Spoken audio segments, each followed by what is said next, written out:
قبر کی پہلی رات روح کو کیا محسوس ہوتا ہے؟ آئیے جانتے ہیں۔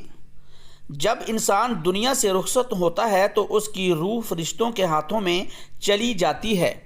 مومن کی روح کو نرمی سے نکالا جاتا ہے، جیسے پانی مشک سے بہہ کر نکلتا ہے۔ فرشتے اس روح کو خوشبودار کپڑوں میں لپیٹ دیتے ہیں اور آسمانوں کی طرف لے جاتے ہیں۔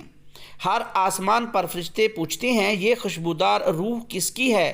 جواب دیا جاتا ہے، یہ فلاں بندہ ہے جو ایمان والا تھا، جو نماز پڑھتا تھا، جو اللہ سے محبت کرتا تھا۔ پھر اللہ کا حکم ہوتا ہے کہ اسے واپس زمین پر لے جاؤ، ہم نے انہیں مٹی سے پیدا کیا ہے اور مٹی ہی میں واپس بھیجیں گے۔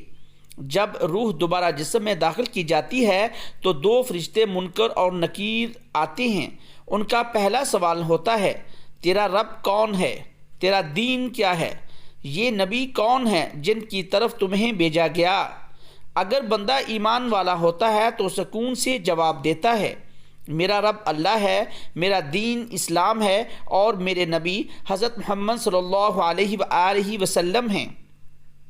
فرشتے کہتے ہیں، سونے والے چین کی نیند سو جا، جیسے دلہا اپنی رات سوتا ہے۔ اور جنت کی ایک کھڑکی کھول دی جاتی ہے جہاں سے خوشبو آتی رہتی ہے۔ لیکن اگر بندہ دنیا میں غفلت میں رہا تو جواب نہ دے پاتا اور کہتا ہے، مجھے نہیں معلوم۔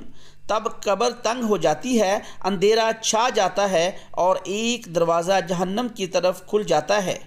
اللہ تعالی ہمیں قبر اور برزخ کے عذاب سے محفوظ رکھے، آمین۔